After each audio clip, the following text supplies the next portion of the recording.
के अंदर कुछ आयतें ऐसी हैं जो आतंक को बढ़ावा देती हैं, वायलेंस टीचिंग हम कहें उसको एक तरह से, वो कुरान के अंदर इस तरह की बातें। अक्सर मुसलमान कुरान मजीद को समझ के क्यों नहीं पढ़ते? सबसे आम बहाना जो मुसलमान देते हैं कुरान मजीद को नहीं समझ के पढ़ने का, वो ये है कि हम अरबी जबान नहीं जानते।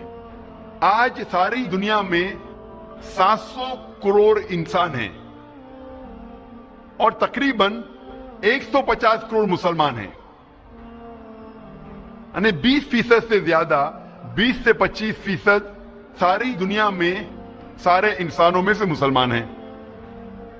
और अरब सिर्फ मुसलमानों में 15% है और चंद और लोग हैं, चंद फीसद मुसलमान हैं जो अरब ना होने के बावजूद अरबी जबान जानते हैं। आज दुनिया में तकरीबन 25 करोड़ मुसलमान अरबी जानते हैं।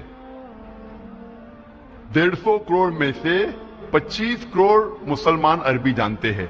80% से ज्यादा मुसलमान अरबी नहीं जानते। जब भी कोई इंसान पैदा होता है, वो मां के पेट में से कोई भी जबान नहीं जान के पैदा होता है। वो पैदा होने के बाद सबसे पहली जबान जो सीखता है वो अपनी मादरी जबान है, ताकि वो अपने फैमिली के लोग से गुफ्तगू कर सके, उनको समझ सके। उसके बाद वो माशरे की जबान सीखता है ताकि वो उनके साथ कम्युनिकेट कर सके। और जब वो स्कूल या कॉलेज में जाता है तो जिस जबान में तालीम हासिल करता है वो जबान सीखता है। अक्सर दुनिया में लोग कम से कम 2 या 3 जबान तो जानते हैं, कम से कम 2 या 3 जबान जानते हैं। कुछ लोग 4 या 5 जबान जानते हैं, कुछ लोग 6 या 7, कुछ लोग को कहते हैं लिंग्विस्ट, बहुत सारे जबान जानते हैं। लेकिन अक्सर कम से कम इंसान 2 या 3 जबान तो जानता है। क्या ये जरूरी नहीं है कि हम वो जबान भी जाने जिसमें हमारा आखिरी पैगाम, हमारे रब, हमारे खालिक ने आखिरी पैगाम भेजा? क्या वो जबान हमें नहीं जानना चाहिए? मुझे इस वक्त याद आ रहा है डॉक्टर मॉरिस बुकेल के बारे में, और मैं उसकी मिसाल देना चाहता हूं कि डॉक्टर मॉरिस बुकेल एक मशहूर साइंसदान और डॉक्टर थे और उन्हें मिला था French academy award in the field of medicine. और डॉक्टर मॉरिस बुकेल जो ईसाई थे, उन्हें चुना गया था रिसर्च के लिए मम्मी ऑफ मनप्टा का। मम्मी ऑफ मनप्टा वो फिरौन जो मूसा अलैहिस्सलाम के वक्त था, उसके जिस्म, उसे कहते हैं मम्मी, उसके ऊपर रिसर्च करने के लिए डॉक्टर मॉरिस बुकेल को चुना गया था। और क्योंकि डॉक्टर मॉरिस बुकेल ईसाई थे और बाइबल पढ़ चुके थे, वो जानते थे कि मूसा अलैहिस्सलाम का पीछा करते करते फिरौन दरिया में डूब गया था। लेकिन जब वो सऊदी अरेबिया पहुंचते हैं, वहां एक मुसलमान उन्हें कहता है कि कुरान मजीद में लिखा है सूरह यूनुस में, सूरह नंबर 10 आयत नंबर 92 में, कि अल्लाह सुब्हानहू व तआला फरमाते हैं कि हम फिरौन के जिस्म को महफूज रखेंगे ताकि वो आने वाले लोगों के लिए निशानी बने।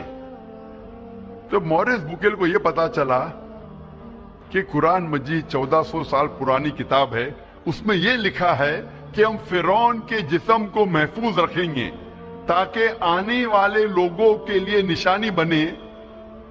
वो चौंक गए और वो कुरान मजीद का तर्जुमा पढ़े, और कुरान मजीद का तर्जुमा पढ़ने के बाद इतना मुतासिर हुए कि कुरान मजीद को अच्छे से जानने के लिए उन्होंने 50 साल की उम्र में अरबी सीखी। आप सोच सकते हैं, एक गैर मुस्लिम, एक ईसाई 50 साल की उम्र में अरबी जबान सीख रहा है कुरान मजीद को समझने के लिए। और कुरान मजीद की तहकीक करने के बाद उन्होंने एक किताब लिखी, बाइबल, कुरान और साइंस। तहकीक के बाद डॉक्टर मॉरिस बुकेल ने अपनी किताब में यह लिखा कि कुरान मजीद में कई आयतें हैं जो साइंस अब एडवांस होने के बाद जानने लगी जो कुरान मजीद में 1400 साल पहले लिखा है। और डॉक्टर मॉरिस बुकेल कहते हैं कि कुरान मजीद में एक भी आयत नहीं है जो साइंस से टकराती है, लेकिन बाइबल में कई वर्सेस है जो साइंस से टकराते हैं। ये मिसाल देने की ये वजह है मेरी, ये कहने के लिए कि एक गैर मुसलमान ईसाई 50 साल की उम्र में अरबी जबान सीखता है कुरान मजीद को बेहतर समझने के लिए। अल्हम्दुलिल्लाह कुछ साल बाद अल्लाह सुब्हान डॉक्टर मॉरिस बुकेल को हिदायत देते हैं और अल्हम्दुलिल्लाह मरने के पहले डॉक्टर मॉरिस बुकेल ने इस्लाम कबूल किया था। तो उम्र कभी भी वजह नहीं है एक इंसान को अच्छे काम से रोकने के लिए, लेकिन हर मुसलमान को डॉक्टर मॉरिस बुकेल जैसा जज्बा नहीं होगा, लेकिन फिर भी उनके पास बहाना नहीं है। अगर कोई अरबी जबान नहीं सीख सकता है तो कम से कम वो कुरान मजीद का तर्जुमा पढ़े। और आज अल्हम्दुलिल्लाह दुनिया की अहम जबानों में कुरान मजीद का तर्जुमा हो चुका है।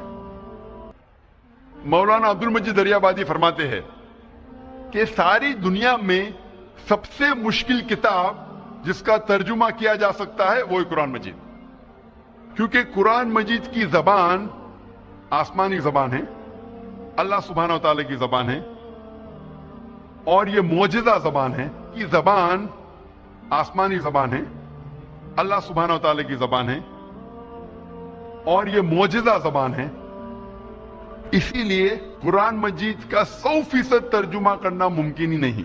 लेकिन अल्हम्दुलिल्लाह कई उलमा दीन ने कई साल रिसर्च करने के बाद अल्हम्दुलिल्लाह दुनिया के अहम जबानों में कुरान मजीद का तर्जुमा कर चुके हैं।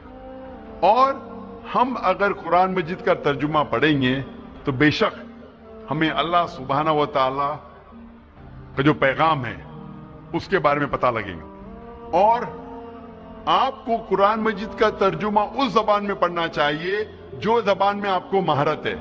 अगर आपको उर्दू में महारत है तो कुरान मजीद का तर्जुमा उर्दू में पढ़िए, अगर आपको हिंदी में महारत है तो हिंदी में पढ़िए, अगर अंग्रेजी में महारत है तो अंग्रेजी में पढ़िए, अगर फ्रेंच में महारत है तो फ्रेंच में पढ़िए। लेकिन कुरान मजीद का तर्जुमा पढ़ना लाजिम है अगर आप अरबी जबान नहीं जानते, ताकि आप अल्लाह सुब्हानहू व तआला का आखिरी पैगाम को समझ सके।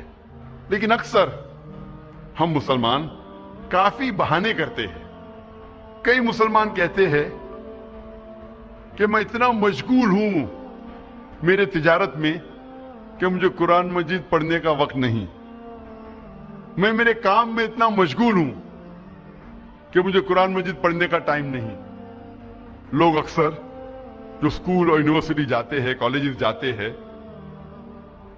अपने जिंदगी में कई सालों तक सैकड़ों किताबें पढ़ते हैं और कई किताबें हिफ्ज कर लेते। तो क्या जरूरी नहीं हम कम से कम हमारे खालिक, हमारे